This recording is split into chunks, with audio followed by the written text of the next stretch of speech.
मध्य प्रदेश का सागर जिला इस वक्त लव जिहाद के जहर की चपेट में। एक बार फिर वही स्क्रिप्ट, वही साजिश। हिंदू लड़की को बहला फुसलाकर भगाने की कोशिश हुई। जिस गांव में बारात आने वाली थी वहां दंगा हो गया। गांव की एक हिंदू युवती के अचानक गायब होने से बवाल मच गया। जब खुलासा हुआ कि युवती 3 साल से एक मुस्लिम युवक के संपर्क में थी और रेप का शिकार हो रही थी, तो पूरा इलाका भड़क गया। हिंदू पक्ष ने इसे सीधा सीधा लव जिहाद का मामला बताया और गांव में विरोध की आग फैल गई। एमपी का शहर, लव जिहाद का शहर। सागर में लव जिहाद पर मजहबी फसाद, हिंदू मुस्लिम आमने सामने, सनौधा बना संघर्ष का मैदान। मध्य प्रदेश के सागर जिले का सनौधा गांव, जहां शनिवार को बारात के गाजे बाजे की आवाज गूंजनी थी, वहां गूंज उठी चीखें और गूंज उठा दंगों का शोर।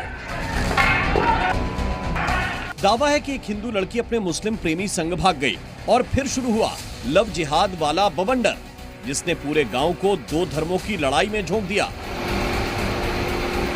गांव वालों का गुस्सा सड़कों पर फूटा और लव जिहाद के खिलाफ ज्वालामुखी फूट पड़ा। मुस्लिम पक्ष के कई घरों और दुकानों को निशाना बनाया गया। जमकर अगजनी की गई, खूब तोड़फोड़ हुई और बेतहाशा लाठी डंडे चलने लगे। सागर के सनौधा में हिंदू परिवारों का आरोप है कि यहाँ हिंदू लड़कियों को लव जिहाद में फंसाया जा रहा है। अब बहन और बेटियों को स्कूल भेजने से भी डर लग रहा है। में जो है वही उन्हीं के मकान है, रोड चारों तरफ मकान है। वो लड़के बैठते हैं, उल्टी होर्डिंग टोंटबाजी या कुछ भी करते रहते हैं। बहुत दिक्कत परेशानी वाली बात है। एक ही मिशन चल रहा है फंसाने का। हाँ, मतलब वो ही है, उनका टारगेट है एक है, वो नया युवा है और वो उनका एक ही टारगेट है कि हम बचाओ, लव जिहाद करो। जांच होना चाहिए इनके। हाँ, इसकी जांच होना चाहिए और निकलेंगे। सभी लोग परेशान है उनसे। ये बहुत माने बताओ, यहाँ से चलता रहेगा तो हम लोग तो कैसे जी नहीं पाएंगे। तो टारगेट कर रहा है, मान के चलो इतने से 3 किलोमीटर दूर है। अब इतने 3 किलोमीटर दूर वो हार में रहते थे, जब उतने तक जा सकत तो गाँव बारी कैसे रह पाते। दरअसल सागर के सनौधा गांव में शनिवार को लड़की के घर बारात आने वाली थी और उसी से पहले लड़की मुस्लिम लड़के के साथ भाग गई, जिससे पूरे गांव में तनाव फैल गया और उपद्रव शुरू हो गया। इस पूरे मामले में लड़की के परिवार वालों ने पुलिस पर लापरवाही का आरोप भी लगाया। क्यों नहीं करते हो पुलिस में?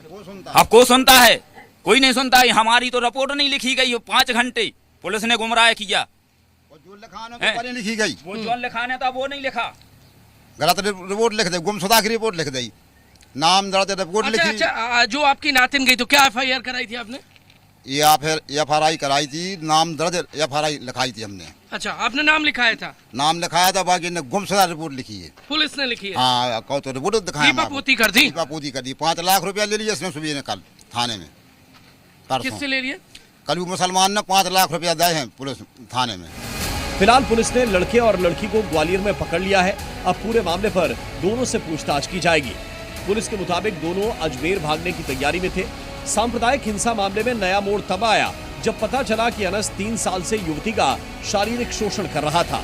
सागर पुलिस ने अनस पर पॉक्सो एक्ट और रेप की धाराओं के तहत मामला दर्ज किया है।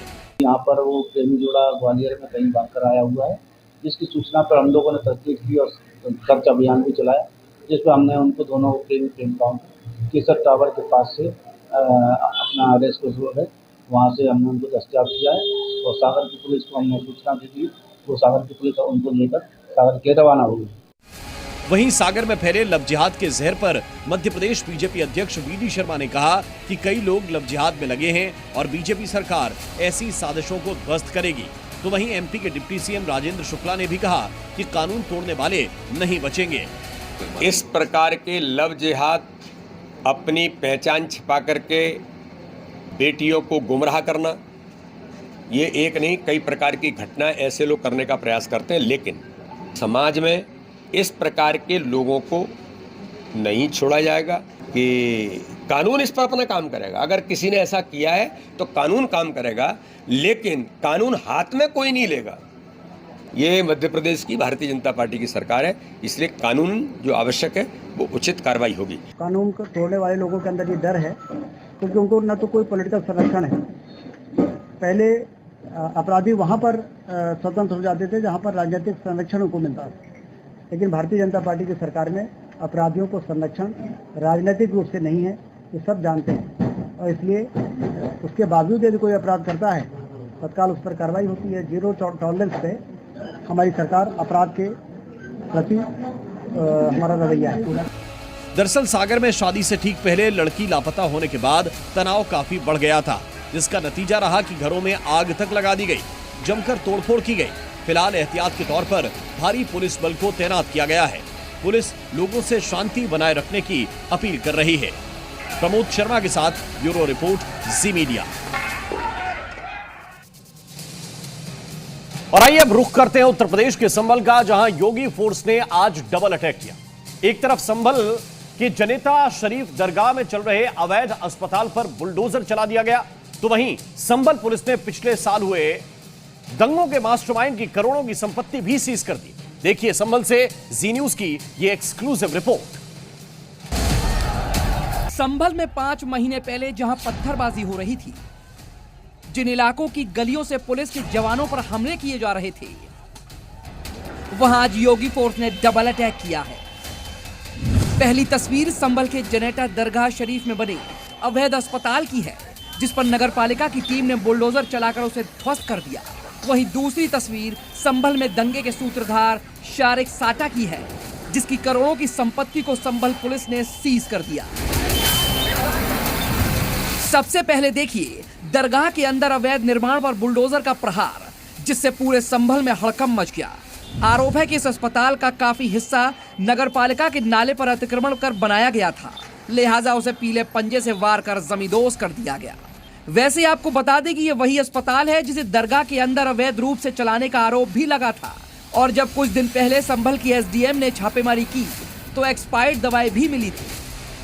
इस मामले में दरगाह कमेटी के सैयद साइद मियां के खिलाफ थाना बनियाठेर में एफआईआर दर्ज कराई है।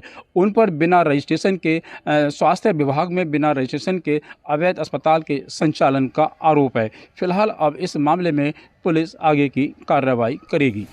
इस मामले में दरगाह के सैयद शाहिद मियां के खिलाफ एफआईआर भी दर्ज की गई है। उनके खिलाफ इंडियन मेडिकल कमीशन एक्ट की धारा के तहत कार्रवाई की गई है। दरअसल स्वास्थ्य विभाग ने उनसे इस अस्पताल के रजिस्ट्रेशन, चिकित्सा प्रमाण पत्र मांगे थे। शाहिद मियां को 19 अप्रैल तक की मोहलत भी दी गई थी, लेकिन वो कोई साक्ष्य पेश नहीं कर सके। के बाद कोई अगर उनके पास अपना पक्ष रखने के लिए रजिस्ट्रेशन सर्टिफिकेट वगैरह होता तो उसके लिए कुछ समय अवधि 2 दिन के आसपास दी गई थी। अभी तक उनके इस तरफ से कोई ऐसा पक्ष नहीं रखा गया कि उनका रजिस्ट्रेशन है वहाँ पर, तो नियमानुसार विधिक कार्रवाई की जा रही है। इस बीच एक और बड़ी खबर संभल हिंसा को लेकर आई। यहाँ 24 नवंबर को हुई हिंसा केस में मास्टरमाइंड शारिक साठा और उसके साथी गैंगस्टर सिकंदर की अवैध संपत्ति को सीज कर लिया गया। इस संपत्ति की कीमत करीब 2 करोड़ 31 लाख रुपए है। ये प्रॉपर्टी शारिक और सिकंदर की पत्नी के नाम पर है। ये अवैध संपत्ति जन कल्याण के लिए इस्तेमाल होगी। जिस जमीन का उपयोग है वो सरकार के द्वारा लोक कल्याणकारी कार्य के रूप में किया जाएगा। सेक्शन 4 जो उसका गैंगस्टर एक्ट है वो ये बताता है कि गैंग या उसके सदस्यों के पास जो भी संपत्ति है और वो अपराध से अर्जित हो, तो जो व्यक्ति उस जमीन को क्लेम करता है उस व्यक्ति को ही प्रूव करना है कि वो संपत्ति कहाँ से लाया है। इन लोगों को कई मौके देने के बावजूद ये लोग ये नहीं बता पाए कि ये संपत्ति इन्होंने जराइम की दुनिया के अलावा जो अर्जित किए गए धन है उससे की गई है। जाहिर है संभल में 5 महीने पहले जो हुआ उसके बाद से योगी फोर्स यहाँ फुल एक्शन में है और दंगाइयों पर कड़ी कार्रवाई के साथ ही यहाँ होने वाले तमाम अवैध धंधों पर भी पुलिस की पैनी नजर है। जी मीडिया के लिए संभल से सुनील सिंह की रिपोर्ट। और आइए संभल के बाद अब बात करते हैं मथुरा की। मथुरा की शाही ईदगाह का विवाद कोर्ट में चल रहा है। इसी बीच शाही ईदगाह के खिलाफ हिंदू संगठनों और साधु संतों ने मोर्चा खोल दिया है। आवाज बुलंद है, मांग साफ है। सबका कहना है कि जिस जगह आज शाही ईदगाह खड़ी है वहां कभी श्री कृष्ण का भव्य मंदिर था। मांग है कि इस ईदगाह को विवादित ढांचा घोषित किया जाए, ठीक उसी तरह जैसे कभी अयोध्या में बाबरी को माना गया था। साधु संतों ने चेतावनी दी है कि अगर ऐसा नहीं हुआ तो अयोध्या की तरह आंदोलन की आंधी मथुरा में भी उठेगी।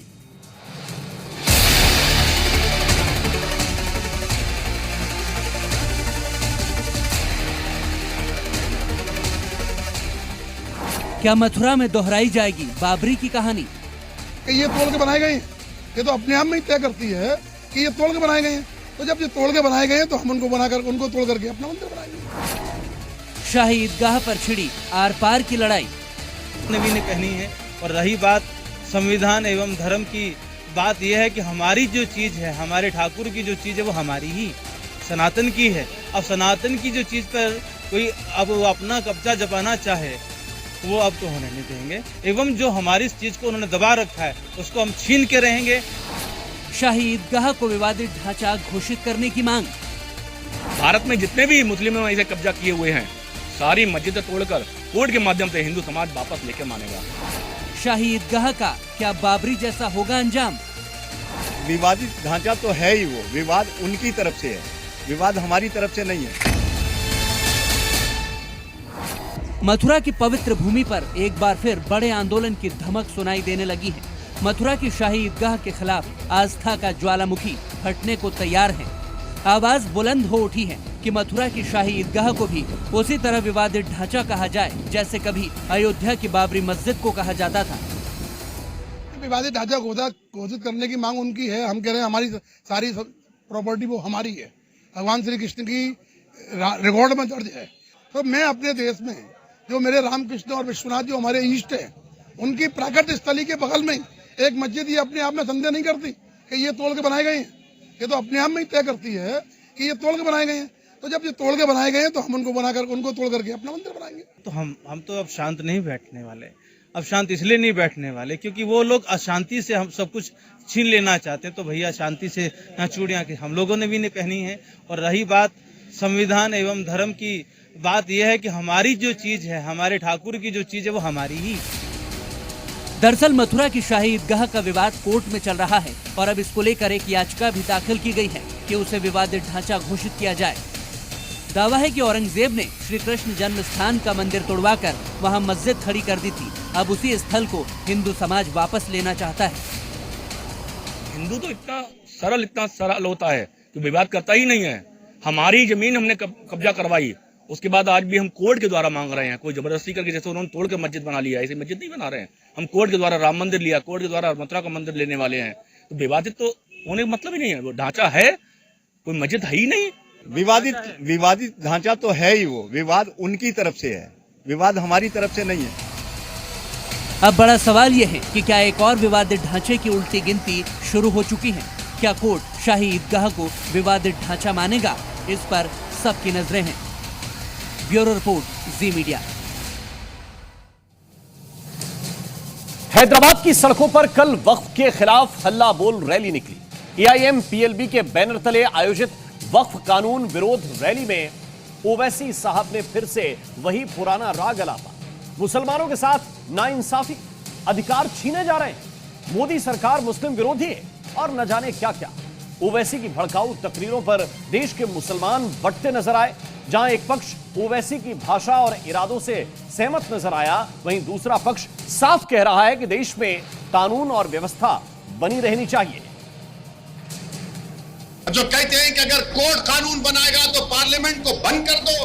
अरे अगर तुम पार्लियामेंट में बैठकर अपनी अददी ताकत की बुनियाद पर मुझे मिटाने का कानून संविधान के खिलाफ बनाओगे तो मेरे पास चारा क्या बचता है कि मैं आवाम में जाऊंगा और फिर कोर्ट को जाऊंगा। अरे जालिमों, सुप्रीम कोर्ट का जजमेंट कानून का मौक़िफ़ रखता है। पढ़ो, तुम लोग ट्यूबलाइट हो। आपके पास सेलफोन है, जरा खोल के लाइट जलाओ।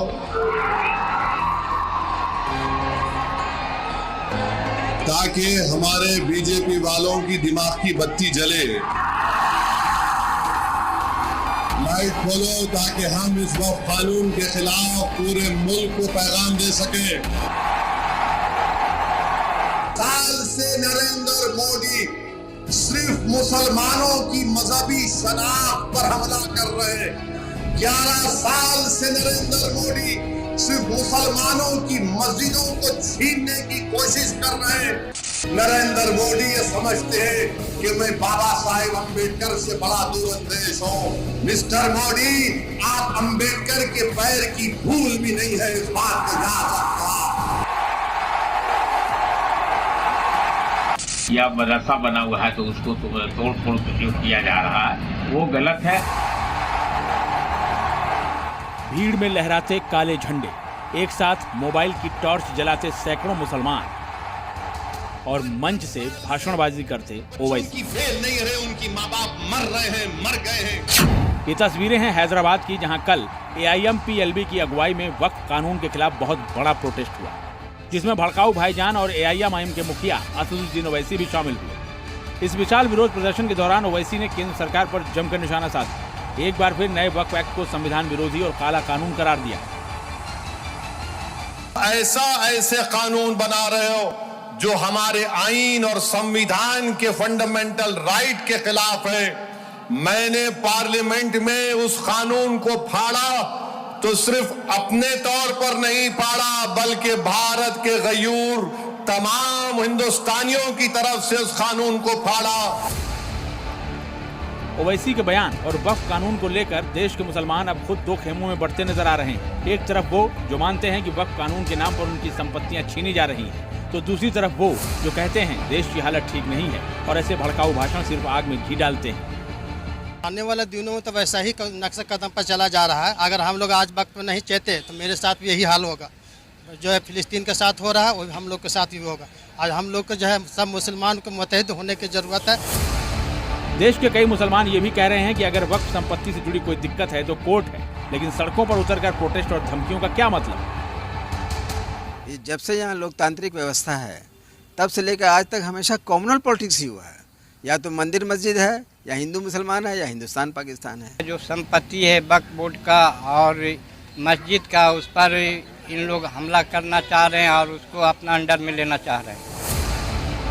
सच्चाई ये है कि वक्फ एक्ट में जो संशोधन हुए हैं वो पारदर्शिता और जवाबदेही लाने के लिए हैं, ताकि वक्फ बोर्ड भ्रष्टाचार का अड्डा न बने। लेकिन कट्टरपंथी नेता इसे धर्म का मसला बता रहे हैं। ये भ्रमित फैलाया गया है और जो है अंधकार में रख करके जो है लोगों को जो है उजागर किया जा रहा है, जिसका नतीजा ये हो रहा है कि मुसलमानों के बीच में बेचैनी पाई जा रही है कि मुसलमान जो है वक्फ बोर्ड का जो संपत्ति है उसको जो है भारत सरकार छीनना चाहती है और छीन करके ये जो है मुसलमानों को बर्बाद करना चाहती है। जैसे मस्जिद अगर बना हुआ है या मदरसा बना हुआ है तो उसको तोड़ फोड़ जो किया जा रहा है वो गलत है। सवाल यह है कि क्या ओवैसी अपनी तकरीरों के जरिए वक्फ कानून की आड़ में मुसलमानों को धर्म की राजनीति का मोहरा बना रहे हैं? वहीं ओवैसी की तकरीरों पर हिंदू मोहल्ला क्या कहता है, अब वो भी सुनिए। ओबीसी जी से पूछना चाहती हूँ कि उन्होंने, वो मुसलमानों की बात करते हैं, मुसलमानों के बड़े नेता बनते हैं, आज तक उन्होंने मुसलमानों के लिए क्या किया? मोदी जी ने बहुत कुछ किया। मोदी जी राशन दे रहे हैं तो वो ये देख के नहीं दे रहे कि मुसलमान है कि हिंदू है। हम अपने देश की अगर सुरक्षित रख पाए हम तब दूसरे देश की बात कर सकते हैं। नारा लगता है हिंदुस्तान में, गुण गाते वहाँ का, तो ये कहाँ का रूल बताओ?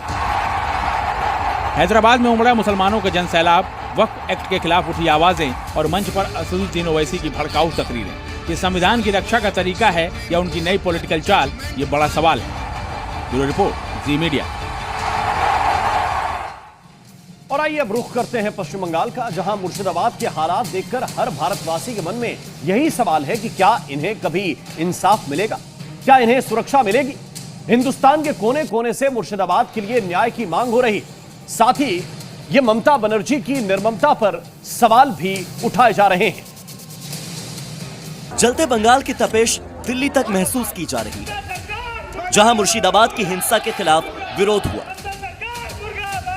करा रहे बंगाल की चीख यूपी तक सुनाई दे रही है, जहां योगी फोर्स जैसा एक्शन बंगाल में हो, इस मांग को लेकर विरोध हो रहा है। बहुत दुखद, बहुत दुर्भाग्यपूर्ण, और देश के सामने एक बड़ा प्रश्न है कि मुर्शिदाबाद जैसी परिस्थितियां बाकी देश के दूसरे हिस्सों में ना हो। अगर भारतीय जनता पार्टी ना होती तो यहां भी तो ऐसी स्थितियां थी। मुर्शिदाबाद के हिंदुओं के आंसू मध्य प्रदेश के लोगों तक को दिखाई दे रहे हैं और इसीलिए भोपाल में भी बंगाल के इंसाफ की मांग में विरोध के स्वर बुलंद हो रहे हैं। राजस्थान और जम्मू कश्मीर जैसे सीमावर्ती राज्यों तक मुर्शिदाबाद के लिए न्याय की मांग उठ रही है, लेकिन मुर्शिदाबाद की यही आवाज कुछ ही दूरी पर मौजूद कोलकाता के सीएम हाउस तक नहीं पहुंच पा रही। अभिनेता से नेता बने मिथुन चक्रवर्ती ने हिंसा पीड़ितों की सुरक्षा के लिए बंगाल में राष्ट्रपति शासन की मांग की। लेकिन सिनेमा जगत के ही एक अन्य सितारे ने उन पर मुर्शिदाबाद पर राजनीति करने के आरोप लगा दिए। ये सालों से चल रहा है, पूरा माइंड सेट करके प्लान करके ये हुआ है।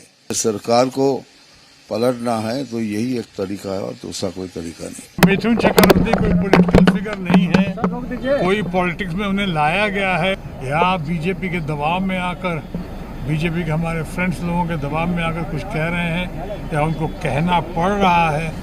हमले के इतने दिनों के बाद भी मुर्शिदाबाद के हिंदू किसी टॉर्चर चैम्बर में फंसे हुए हैं। न तो वो ढंग से खा पी रहे हैं, न ही उनकी आंखों में नींद है, और डर ऐसा कि उन्होंने अपने बच्चों को घरों के अंदर बंद करके रख दिया है। सोते सोते अचानक से उनकी नींद टूटती है और सपने में कानों में यही आवाज बार बार सुनाई देती है, खून से होली खेलेंगे, होली खेलेंगे खून से। ब्यूरो रिपोर्ट, जी मीडिया। और 11 अप्रैल को बंगाल के मुर्शिदाबाद में जो हिंसा हुई, उसका दर्द आज भी वहां के हिंदुओं के चेहरे पर पढ़ा जा सकता है। हिंदुओं पर हुए हमलों, बहन बेटियों के साथ हुए अत्याचार पीड़ितों की गवाही हमने लाइव दिखाई थी। और जब राष्ट्रीय महिला आयोग की टीम पीड़ितों से मिली, उनके भी चेहरे पर वो दर्द दिखा जो मुर्शिदाबाद में हिंदू महिलाओं ने दंगे वाले दिन महसूस किया था। बंगाल में हिंदुओं पर हुए अत्याचार की गवाही पर लगी मुहर। हिंदू बहन बेटियों से अत्याचार, रेप की धमकी, पलायन करने पर मजबूर करने की खबर पर लगी मुहर। बहुत ज्यादा डर का वातावरण है। जिस तरीके से मारा पीटा गया है वो असहनीय है और किसी को नहीं छोड़ा, महिलाएं, बच्चे, बूढ़े। जी न्यूज ने आपको दिखाया कि मुर्शिदाबाद में हिंसा वाले दिन कैसे कट्टरपंथी प्रदर्शन के नाम पर हिंदुओं को टारगेट कर रहे थे। हिंदू परिवार की बहन बेटियों के साथ रेप की धमकी दे रहे थे। 4 गोल आदमी उठ गया था, उठ के बोल रहा है तुम लोग को रेप करेंगे। उस टाइम हमारा हस्बैंड नहीं था, वो लात मारता है, बाहर से लात मारता है। कितना तलवार निकाल के लेके आया, तलवार पत्थर निकाल के लेके आया है। हम लोग को मार देगा, वो लोग नहीं छोड़ेगा, हम लोग को यहाँ पर बचने नहीं देगा। 3 गो लड़की थे हम लोग अंदर, बोलता है तुम लोग को निकालेंगे, रेप करेंगे। तो हम लोग कहाँ जाएंगे? हम लोग कहाँ जाएंगे? बोलिए, आप लोग बोलिए।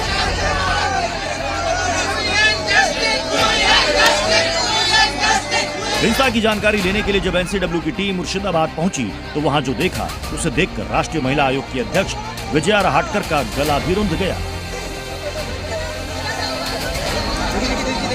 वो महिला बहुत तकलीफ में थी।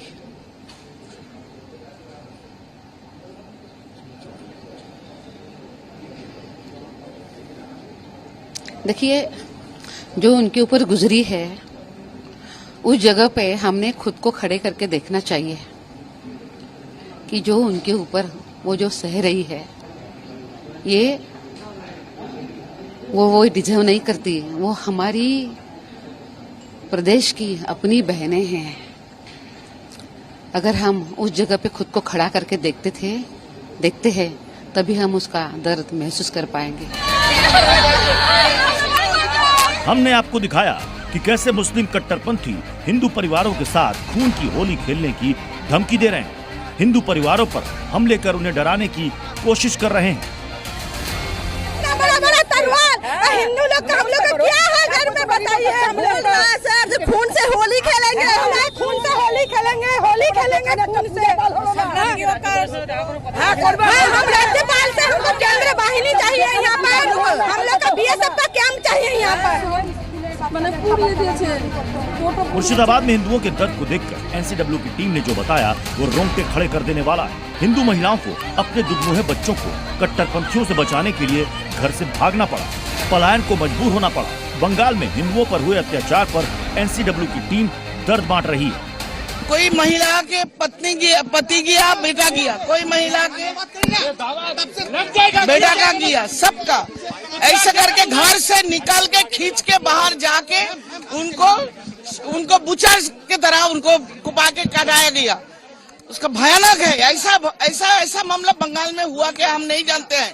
पहला बार देख रहा है। ऐसा नहीं हो सकता, ऐसा नहीं चल सकता है। सरकार को इसका जिम्मेदारी लेना है।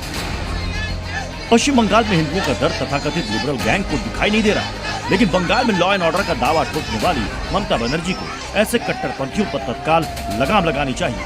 साथ ही मुर्शिदाबाद से पलायन किए हिंदुओं की दोबारा वापसी का इंतजाम करना चाहिए।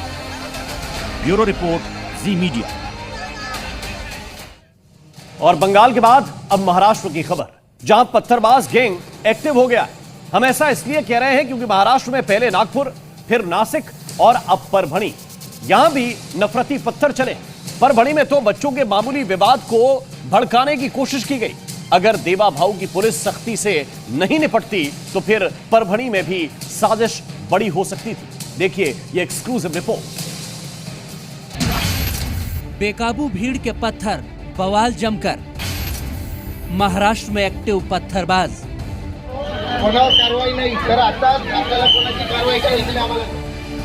पहले नागपुर में हिंसा भड़की, फिर नासिक को सुलगाया गया और अब परभणी में बच्चों के खेल में हुए झगड़े ने ऐसा रूप ले लिया कि पूरा परभणी शहर हिंसा की आग में जल उठा। ऐसे में सवाल उठना लाजमी है कि क्या महाराष्ट्र में शहर शहर पत्थरबाजी गैंग एक्टिव हो चुका है। सड़क पर बिखरे ईंट और पत्थर, गाड़ियों में तोड़फोड़। ये तस्वीरें महाराष्ट्र के उस शहर की हैं जिसे सुलगाने की बड़ी साजिश रची गई थी। बच्चों के आपसी झगड़े को दंगाइयों ने ऐसी हवा दी कि शहर में हर तरफ अब तबाही के निशान नजर आ रहे हैं। पत्थरबाजों ने शहर में ऐसा आतंक मचाया कि अभी भी सड़कों पर ईंट और पत्थर बिखरे पड़े हैं। उपद्रवियों ने जमकर हंगामा मचाया, तोड़फोड़ की, आगजनी की कोशिशें हुई और ये सब महज मामूली सी बात पर हुआ।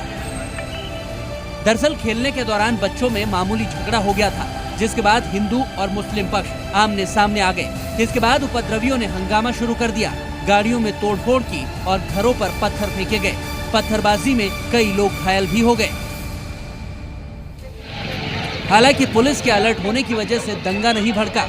इलाके में भारी फोर्स तैनात कर दी गई है और वक्त रहते हालात पर काबू पा लिया गया है। पुलिस के जवान रात भर परभणी की सड़कों पर गश्त करते रहे और लोगों को सड़क पर आने से रोकते रहे। सगळ्यांनी आपापल्या घरी जावे, कायदेशीर कारवाई होईल, जी काही असेल त्याच्याबद्दल आता आपापल्या घरी जावे। ये पहली बार नहीं है जब परभणी की सड़कों पर उपद्रव देखने को मिला हो। पिछले साल 11 दिसंबर को भी परभणी में संविधान के अपमान को लेकर जगह जगह पत्थरबाजी और आगजनी हुई थी। इमारतों और गाड़ियों को भी नुकसान पहुंचाया गया था। दरअसल उस दौरान संविधान के अपमान पर बाबा साहब अम्बेडकर के समर्थक नाराज हो गए थे और 11 दिसंबर को परभणी बंद के दौरान हिंसक प्रदर्शन हुआ। लेकिन इस बार तो बच्चों के विवाद पर इतना बड़ा बवाल खड़ा कर दिया गया, जिसके बाद सवाल उठ रहे हैं कि आखिर ये महज संयोग है या फिर कोई बड़ा प्रयोग। और आइए अब बात करते हैं पंजाब में कब्जा गैंग पर मान फोर्स के एक्शन की। पंजाब में पहले से ही नशा तस्करों पर मान सरकार का बुलडोजर गरज रहा है, लेकिन अब पंजाब और हरियाणा हाईकोर्ट के आदेश के बाद भू माफिया के खिलाफ पीले पंजे से प्रहार हो रहा है। आज मोहाली में मान फोर्स ने करोड़ों के फार्म हाउस को बुलडोजर से जमींदोज कर दिया।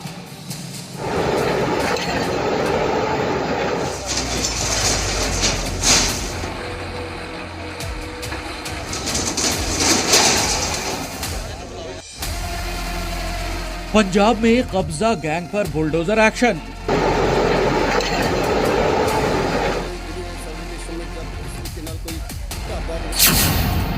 मोहाली में गरजा मान फोर्स का बुलडोजर।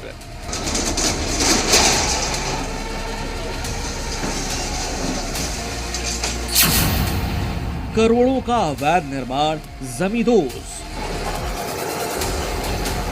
नशा तस्कर हों या फिर भूमाफिया, पंजाब में मान फोर्स ताबड़तोड़ एक्शन ले रही है।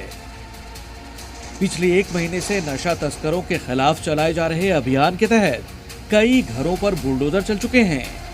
वहीं आज मोहाली में जमीन पर कब्जा जमाने वाले भूमाफियाओं के आलीशान फार्म हाउस पर भी बुलडोजर एक्शन देखने को मिला। भगवंत मान सरकार का बुलडोजर फुल स्पीड में दौड़ रहा है। जहां भी अवैध अतिक्रमण और कब्जा है, वहां पीले पंजे का प्रहार हो रहा है। मोहाली में जिस फार्म हाउस को अतिक्रमण की जमीन पर खड़ी की गई थी, उसे पंजाब हरियाणा हाईकोर्ट के आदेश के बाद मान फोर्स ने बुलडोजर चलाकर ध्वस्त कर दिया। मोहाली में नदी के किनारे भूमाफियाओं ने अतिक्रमण कर लिया था। यहाँ लोगों ने अवैध कब्जा कर मकान और फार्म हाउस बना लिए थे। इस मामले को लेकर हाईकोर्ट ने पंजाब सरकार को फटकार लगाई थी, जिसके बाद प्रशासन ने अवैध कब्जे के खिलाफ अभियान चलाया। पहले कब्जा गैंग को अतिक्रमण हटाने के लिए नोटिस भेजा गया और फिर करोड़ों के फार्म हाउस को बुलडोजर से गिरा दिया गया। फार्म हाउस बनाए हुए नहीं, लोगों ने घर नहीं जी, सारे हटा रहे हैं। फार्म हाउस पे कार्रवाई हाँ जी नेक्स्ट टाइम कोई बंदा इस तरीके से नजायज फारी करता है या फिर कोई उन्होंने सिर्फ प्रॉपर तरीके से नोटिस देवांगे, नोटिस देके फिर ऊपर अपना कार्रवाई करांगे। नवी सारी रोक लगी, सारे दी रोक लगी है। इस बुलडोजर एक्शन के लिए प्रशासन ने पूरी तैयारी की थी। पुलिस बल की भारी तैनाती की गई थी ताकि किसी तरह का विरोध या प्रदर्शन न हो। नहीं जी, माइनिंग डिपार्टमेंट वाले ने ਜਿਹੜੇ ਆਪਦੀ ਕਾਰਵਾਈ ਕਰ ਰਹੇ ਨੇ ਜੀ। ਅਸੀਂ ਨਾਲ ਲਾਅ ਐਂਡ ਆਰਡਰ ਸਿਚੁਏਸ਼ਨ ਕੋਈ ਖਰਾਬ ਨਾ ਹੋਵੇ ਉਹਦੇ ਕਰਕੇ ਸਾਨੂੰ ਨਾਇਬ ਤਹਿਸੀਲਦਾਰ ਸਾਹਿਬ ਨੇ ਚਿੱਠੀ ਭੇਜੀ ਸੀ ਜਿਹਦੇ ਰਾਹੀਂ ਅਸੀਂ ਆਏ ਹਾਂ ਇੱਥੇ। ਹਾਂਜੀ, ਬਾਕੀ ਸਿਚੁਏਸ਼ਨ ਪੀਸਫੁਲ ਹੈ ਜੀ। ਸਾਰੇ ਜਿਹੜੀ ਕਾਰਵਾਈ ਕਿਸੇ ਦੇ ਵਿਰੋਧ ਤਾਂ ਨਹੀਂ ਹੋਇਆ ਜੀ ਕਿਸੇ ਤਰੀਕੇ ਦਾ? नहीं जी, आज सच कोई नहीं। दरअसल पंजाब में भगवंत मान का संदेश साफ है, चाहे नशे के सौदागर हों या गैंगस्टर और भूमाफिया गैंग, जो कानून के खिलाफ है उस पर मान फोर्स बुलडोजर चलाने में देर नहीं लगाएगी। मोहाली से जी मीडिया के लिए मनीष शंकर की रिपोर्ट। और आइए बात करते हैं घाटी में कुदरत के आतंक की। कहीं बादल फटने से तबाही का मंजर है, तो कहीं लैंडस्लाइड की वजह से सड़कों पर मलबा है, तो कहीं भारी बारिश की वजह से घाटी में बर्बादी के निशान दिखाई दे रहे हैं। दरअसल घाटी में मौसम का मिजाज ऐसा बदला है कि रामबन से लेकर किश्तवाड़ तक हर तरफ कुदरत का कहर देखने को मिल रहा है। और मौसम विभाग ने भी यह साफ कहा है कि आने वाले 2 से 3 दिनों तक अभी राहत नहीं मिलने वाली। कहीं बादल फटने से तबाही तो कहीं लैंडस्लाइड का तांडव। जम्मू कश्मीर के अलग अलग हिस्सों में हुई बेमौसम बारिश के साथ आसमान से ऐसी आफत बरसी कि हर तरफ बस पहाड़ तोड़ तबाही के निशान हैं। सबसे पहले रामबन की इन तस्वीरों को देखिए। पहाड़ दरकने से हर तरफ मलबा ही मलबा है। इस इलाके में लैंडस्लाइड की वजह से सड़क पर पूरी तरीके से मलबे के ढेर में तब्दील हो गई है। मौसम के बदले इस मिजाज के बारे में यहाँ के लोगों ने शायद ही सोचा होगा। रामबन जिले में एंट्री की है, तब से ही लगातार इस तरह की भयावह तस्वीरें, ये तस्वीरें दिखाने अब कोशिश करेंगे कि किस तरह से बड़ा लैंडस्लाइड जो है वहां पर हुआ है। आज सुबह करीबन 5 से 6 बजे यहाँ पर जो है वो यहाँ पर क्लाउड बस्ट हुआ। उसके बाद पूरी तरह से इस पूरे इलाके को यहाँ पर मलबे ने अपनी चपेट में ले लिया है। यहाँ स्थानीय लोग चिंता में हैं कि कब ये जो पूरा इलाका है वो यहाँ पर पूरी तरह से साफ होगा। हालांकि सड़क से मलबे को हटाने के लिए प्रशासन ने अभियान तेज कर दिया है।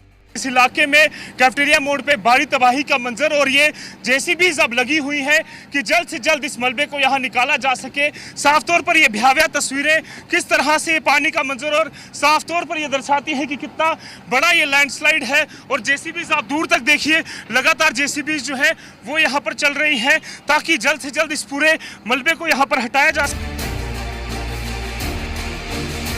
इस इलाके में इन कारों को देखिए। मलबे में ये गाड़ियां ऐसी धसी हैं कि फिलहाल इन्हें खुद से निकालने के बारे में सोचना भी मुश्किल है।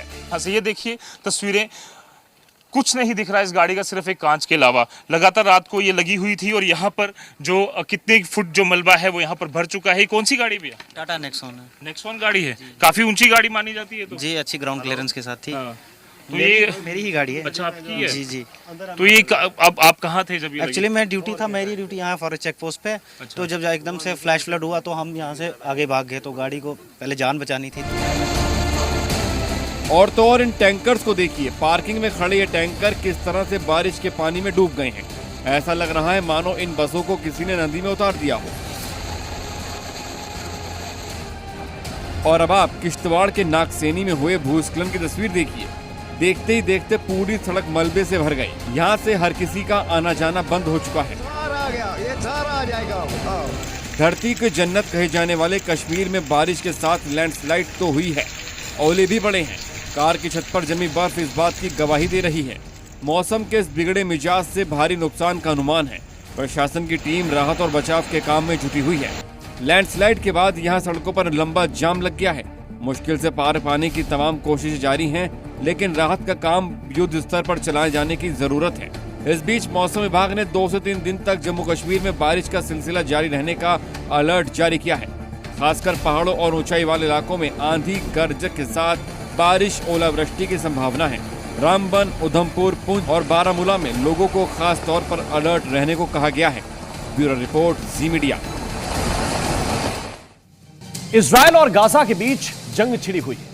एक तरफ हमास जैसा खूंखार आतंकी संगठन है, तो दूसरी तरफ इजरायल की सेना जो आतंक के खिलाफ निर्णायक लड़ाई लड़ रही है। लेकिन सवाल यह है कि इस जंग का उत्तर प्रदेश के संभल से क्या लेना देना। दरअसल इजरायल की मिसाइलों से यहां के कुछ कट्टरपंथी मुसलमानों के दिल जल उठे हैं। संभल में इजरायली सामान के बायकॉट की अपील करते हुए पोस्टर लगाए गए। जब जी न्यूज ने संभल के मुसलमानों से इस पर बात की तो उन्होंने इजरायल के खिलाफ डायरेक्ट मोर्चा खोल दिया। जो बाहर का प्रोडक्ट है उस पर लाल निशान लगवा दें। इजरायली प्रोडक्ट है, हम उनका बाइकआउट करते हैं। उस पर बाइकआउट लिख कर आ जाता है तो हम इसका बाइकआउट करेंगे। इजरायल का फाइनल ऐलान जंग हो चुका है। गाजा की धरती जल रही है, आसमान से मिसाइलें बरस रही हैं और गाजा की जमीन पर जंग की भट्टी धधक रही है। लेकिन सनसनीखेज खबर है कि इस युद्ध की आग की लपटें अब गाजा से उठकर उत्तर प्रदेश के संभल तक पहुंच गई हैं। संभल में इजरायल के खिलाफ बॉयकॉट की चिंगारी सुलग चुकी है। संभल के मुसलमान कह रहे हैं कि इजरायली सामान नहीं चाहिए। दुकानें, मंदिर, दीवारें और यहां तक कि पुलिस चौकी पर पोस्टर चिपकाए गए। इन पोस्टर्स में साफ साफ लिखा था बॉयकॉट इजरायल मेड प्रोडक्ट्स और कई सामानों की तस्वीरें भी थी। जरा सोचिए, एक देश जो आतंक के खिलाफ मोर्चा खोल रहा है वो संभल के कट्टरपंथियों की आंखों में चुभने लगा है। इजरायल के एक्शन को जुल्म कहा जा रहा है और गाजा की लड़ाई को मजहबी मुद्दा बनाया जा रहा है, वो भी इजरायल के सामानों का बॉयकॉट करके। छोटे छोटे बच्चों पे भी इतना जुल्म किया जा रहा है, बड़ों की तो बात है, बच्चों पे तो नहीं हो जाए, इसके लिए बाइकआउट करेंगे। जो इजरायली प्रोडक्ट है हम उनका बाइकआउट करते हैं। इंडिया के हैं, इंडिया पे राइट का निशान लगवा है, राइट का लगा। और जो बाहर का प्रोडक्ट है उस पर लाल निशान लगवा दे सर। अच्छा, जो इजराइल का है उस पर क्रॉस निशान लगा हुआ है? जी, क्रॉस का। दरअसल ये पोस्टर अचानक चिपकाए गए, विवाद बढ़ा तो तुरंत हटा भी दिए गए। जब जी न्यूज ने संभल के मुसलमानों से पूछा कि आप किन किन प्रोडक्ट्स का बॉयकॉट करेंगे तो उन्होंने बताया कि नो थैंक्स ऐप से प्रोडक्ट स्कैन करेंगे और स्कैनिंग के बाद इजरायल के सामानों का बहिष्कार करेंगे। हमारे फोन में एक नो थैंक्स ऐप बताया था, वो हमने इंस्टॉल कर रखा है। ये हैगा नो थैंक्स ऐप, ये हैगा, इससे हम स्कैन कर लेते, जो इजरायली प्रोडक्ट होता है उसको नहीं खरीदते। यही नहीं, अब मस्जिदों में भी बॉयकॉट इजरायल के फरमान की बात की जा रही है। नरौली की मस्जिद से अपील हुई कि इजरायली सामान छोड़ दो। वहीं अब पोस्टर के बाद कट्टरपंथियों को मौलाना और मुस्लिम धर्मगुरुओं के फरमान का इंतजार है। बहुत जो भी हम चीज़ खरीदते हैं उसमें बहुत सारी चीज़ें ऐसी होती हैं, स्कैन आता है, उस पर स्कैन करते हैं तो उस पर बाइकआउट लिख कर आ जाता है तो हम इसका बाइकआउट करेंगे। और उस पर इंडिया का लिख कर आएगा तो हम उसको इस्तेमाल कर सकते हैं। फिलहाल पोस्टर लगाने के मामले में पुलिस ने 10 युवकों को हिरासत में लिया है और ये पता लगाने की कोशिश की जा रही है कि कहीं इसके पीछे कोई संगठित सोच तो काम नहीं कर रही। वीएचपी नेता साध्वी प्राची ने सवाल उठाए और कहा जो इजरायल बॉयकॉट वाले पोस्टर लगा रहा है वो देशद्रोही है। जिन लोगों ने इजरायल संबंधित सामान का बाइकआउट करने के संभल के अंदर पोस्टर चिपकाए हैं, मैं समझती हूँ कि वहाँ प्रशासन बहुत अच्छी तरह से कार्य कर रहा है और उन पर कड़ी से कड़ी कार्रवाई होनी चाहिए। ऐसी कार्रवाई होनी चाहिए कि देशद्रोहियों को सोचना पड़े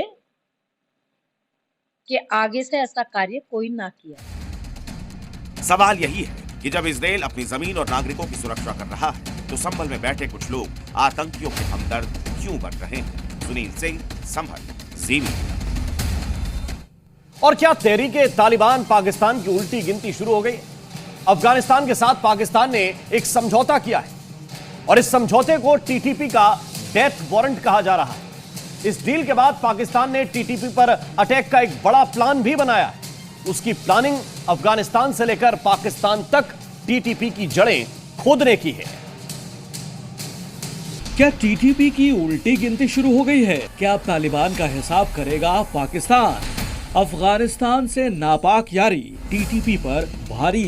ये पाकिस्तान और अफगानिस्तान के बीच तनातनी खत्म होने का ऐलान है और तय हो गया कि आतंक के खात्मे के लिए पाकिस्तान और अफगानिस्तान ने हाथ मिला लिया है।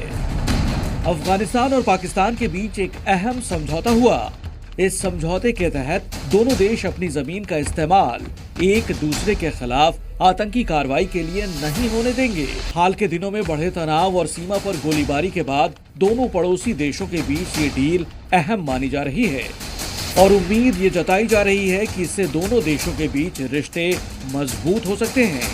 पाकिस्तान और अफगानिस्तान के इस साझा फैसले के बाद ये माना जा रहा है कि पाकिस्तान में एक्टिव आतंकी संगठन तहरीक-ए-तालिबान पाकिस्तान पर बड़ी कार्रवाई हो सकती है और आने वाले दिनों में पाकिस्तानी सेना टीटीपी के खिलाफ बड़ा ऑपरेशन चला सकती है। पाकिस्तान में अब तालिबान के खिलाफ मुनीर की सेना मिशन हंट शुरू करने वाली है, क्योंकि हाल के दिनों में पाकिस्तान पर तालिबान के हमले काफी बढ़ गए हैं। दरअसल टीटीपी पहले पाकिस्तानी आर्मी का ही मोहरा था, जिसे पाकिस्तानी सेना ने अपने दुश्मनों के खिलाफ खड़ा किया था, लेकिन अब यही तालिबान पाकिस्तान सेना के लिए खतरा बन गया है। पाकिस्तान ने अगस्त 2008 में ही टीटीपी पर बैन लगा दिया था। हाल यह है कि टीटीपी ने एक महीने के अंदर 260 से ज्यादा बार पाकिस्तानी सेना को निशाना बनाया और इस दौरान 200 से ज्यादा जवानों को मौत के घाट उतार दिया। हाल ही में पाकिस्तान ने अपने 16 सैनिकों की हत्या के जवाब में तालिबान के ठिकानों पर हवाई हमले किए थे, जिसके बाद पाकिस्तान और अफगानिस्तान सीमा पर तनाव बढ़ गया था और दोनों ही तरफ से फायरिंग की घटनाएं बढ़ गई थी। लेकिन पाकिस्तान और अफगानिस्तान के बीच हुई डील अब टीटीपी के लिए डेथ वारंट साबित हो सकता है। ब्यूरो रिपोर्ट, जी मीडिया। और आइए बात करते हैं शेख हसीना के खिलाफ यूनुस के चक्रव्यूह की। एक तरफ बांग्लादेश में विरोध की आग बढ़ रही है, तो दूसरी तरफ शेख हसीना की पार्टी आवामी लीग ने यूनुस सरकार के खिलाफ मोर्चा खोल दिया, जिसके बाद यूनुस सरकार ने शेख हसीना के खिलाफ इंटरपोल से रेड कॉर्नर नोटिस जारी करने का अनुरोध किया है। तो क्या अब शेख हसीना पर गिरफ्तारी की तलवार लटक रही है? क्या शेख हसीना की मुश्किलें बढ़ने वाली हैं? क्या हसीना पर गिरफ्तारी की तलवार लटक रही है? बांग्लादेश में तख्ता पलट के बाद पूर्व प्रधानमंत्री शेख हसीना भारत आ गए, लेकिन इसके बाद भी उनकी मुश्किलें कम होने का नाम नहीं ले रही और अब तो शेख हसीना को यूनुस सरकार गिरफ्तार करने की प्लानिंग कर रही है। शेख हसीना को बांग्लादेश वापस लाने के लिए यूनुस सरकार इंटरपोल से मदद मांग रही है और हसीना के खिलाफ रेड कॉर्नर नोटिस के लिए पूरी ताकत झोंक दी है। बांग्लादेश पुलिस ने इंटरपोल से संपर्क कर 12 लोगों के खिलाफ रेड कॉर्नर नोटिस जारी करने की अपील की है और इस लिस्ट में पूर्व पीएम शेख हसीना का नाम भी शामिल है। लेकिन सवाल है कि आखिर शेख हसीना के खिलाफ इतने बड़े एक्शन की जरूरत क्यों पड़ी? क्या शेख हसीना से यूनुस सरकार डर गई है? क्या मोहम्मद यूनुस को एक बार फिर तख्ता पलट का डर सता रहा है? ऐसा इसलिए कहा जा रहा है क्योंकि बांग्लादेश में शेख हसीना की पार्टी विरोध प्रदर्शन कर रही है। राजधानी ढाका से लेकर कई दूसरे शहरों में प्रदर्शन हो रहे हैं। हसीना की पार्टी को मिल रहे समर्थन से यूनुस की नींद उड़ी हुई है। इन रैली में हसीना सरकार की वापसी का दावा किया जा रहा है। अवामी लीग के नेता और कार्यकर्ता बांग्लादेश की सड़कों पर उतर आए हैं, जिससे मोहम्मद यूनुस की टेंशन बढ़ गई है। यही वजह है कि यूनुस सरकार शेख हसीना पर शिकंजा कसती जा रही है। बांग्लादेश पुलिस ने शेख हसीना पर देश में गृह युद्ध छेड़ने का आरोप लगाया। मोहम्मद यूनुस की अंतरिम सरकार को हटाने की साजिश रचने का केस दर्ज किया। इस केस में हसीना के साथ 72 लोगों को आरोपी बनाया गया था। इनमें शेख हसीना की पार्टी अवामी लीग के नेता और कार्यकर्ता शामिल हैं। शेख हसीना पर बांग्लादेश में 100 से ज्यादा केस चल रहे हैं, जिसमें मास मर्डर और भ्रष्टाचार के गंभीर आरोप भी हैं। इन आंकड़ों से साफ है कि यूनुस सरकार किसी भी हाल में शेख हसीना को गिरफ्तार कर बांग्लादेश लाना चाहती है, लेकिन ये इतना आसान नहीं है। अगर इंटरपोल रेड कॉर्नर नोटिस जारी करता है, तब भी शेख हसीना का प्रत्यर्पण पूरी तरह भारत पर निर्भर करेगा, क्योंकि इंटरपोल के नोटिस पर सीधे गिरफ्तारी करने के लिए भारत कानूनी तौर पर बाध्य नहीं है। ब्यूरो रिपोर्ट, जी मीडिया। और इसी के साथ राजनीति में अभी के लिए बस इतना ही। नमस्कार।